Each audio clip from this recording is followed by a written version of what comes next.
Welcome everybody to another episode. I'm in Belgium right now. I'm actually in my hometown, my home, and we're going to step into a little road trip camper van and go for a 3 or 4 day trip to Germany and Luxembourg to some really cool places. Now it's winter here, so hopefully we get some wintry snowy conditions. Right now it's looking pretty promising. It is dumping snow. Fingers crossed it stays like that or gets even better. We're packing now. I'm packing for this little road trip.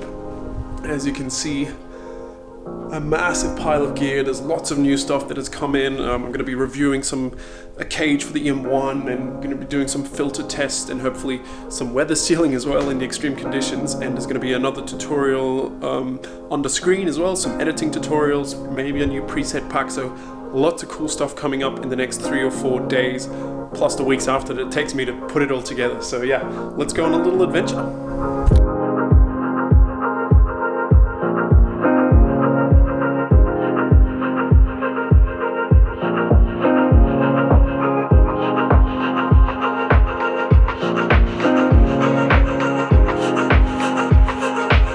Good evening, we've just arrived at Luxembourg Mullertal, and tomorrow we're going to get up and shoot it. Now there's snow here, but I'm not sure about down there, and yeah, had a good night, cooked some dinner, and this is the home for the night. Loving it.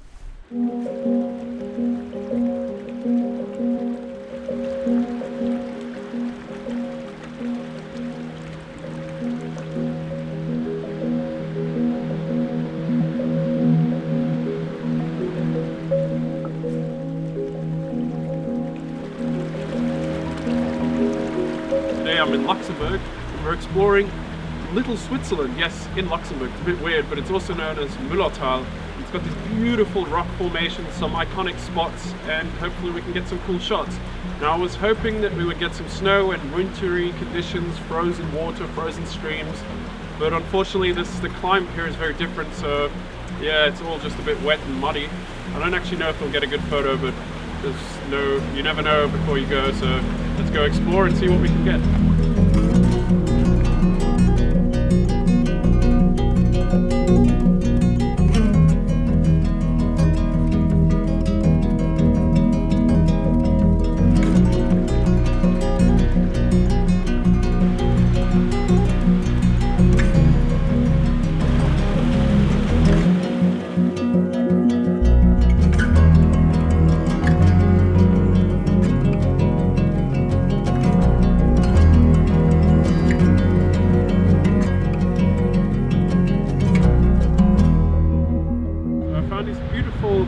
Curved steps here and a tree that aligns really nicely with them. I'm trying to figure out how to get a shot here. The sky is pretty bright, so there's quite a lot of contrast going on. I'm shooting with the EM1 Mark II and the 7-14 to really stretch the corners and make that path, make it look like it goes a long way. So with a wide lens you really get that feeling where the foreground is big and everything that's a bit further away gets really small really quick. So you have that depth, that scale really comes in quite a lot. Yeah, I have to move around a bit. It's kind of difficult here. It's definitely an upright shot, especially with all the vertical lines, the rocks and the trees. And yeah, now I'm trying to balance the sky with the foreground, which is probably not possible, so I might shoot multiple exposures to see which one works best in post-production.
golden rays coming through here. It's just not the time of year, and I mean, it would be beautiful for a shot, but I think we can get away without that here. We can work with the rock, the trees, the leaves, the landscape itself to create a strong image.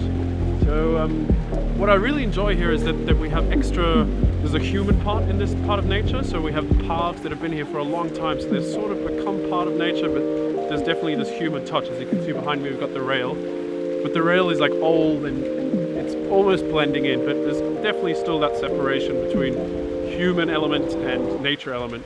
And I feel like a shot like this will really make you want to go explore the place. So we could add a human element into this, but I think the railing itself is enough. It makes you want to go, where is this? Where can I go? And where can I go explore this place? And where does this place lead to, or this path lead to? So I'm going to try and use that. And to bring that strength across the part of the path, I'm going to use the rail here in the foreground as a leading line into the shot. There's lots of lines here, so I'm going to be using a lot of nature lines, the natural lines, and the railing as a guiding line towards that distant nature where it becomes a little bit messy in the distance. I'm going to be shooting with the EM1 Mark II again, and again with the 7-14 f2.8 Pro lens at the wide end, so I can really push those corners and stretch them out and create that leading line effect.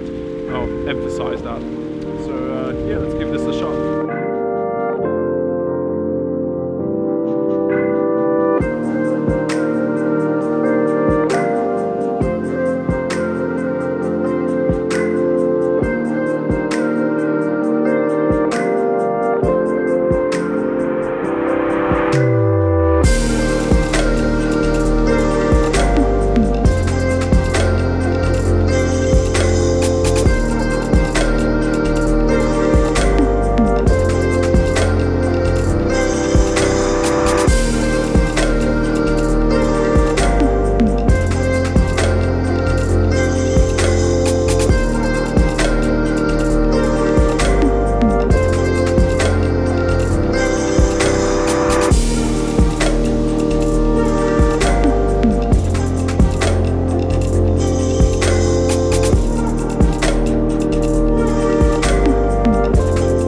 That was it for this episode. I hope you enjoyed it, and as always I hope you learned something. And if you did, leave a thumbs up for the video, maybe give me a comment below, subscribe to my channel, hit the notification button, you know the drill. And for your information, all the photos were edited with the Glacier preset, which is part of my mountain preset pack, which you can download now somewhere up here. And it's also linked down in the description. So if you want to support my channel, support my work, want to see more of this stuff, then buying one of those preset packs really helps me out. So thanks to everyone who's bought one in the past, and thanks to those who are considering it right now. Yeah, cool. Next week, stay tuned for that one. We're gonna go to the really iconic place that I was talking about earlier. We're gonna go check that out. It's also here in Luxembourg, and we're gonna head off to Burg Els, and I'm gonna show you some cool video features. That's gonna be a different episode. Plenty of cool stuff coming up, so just stay tuned. Best subscribe to the channel, and you won't miss out on anything. So yeah, bye for now. Here we go. Let's go to the iconic spot. Let's go to the iconic spot.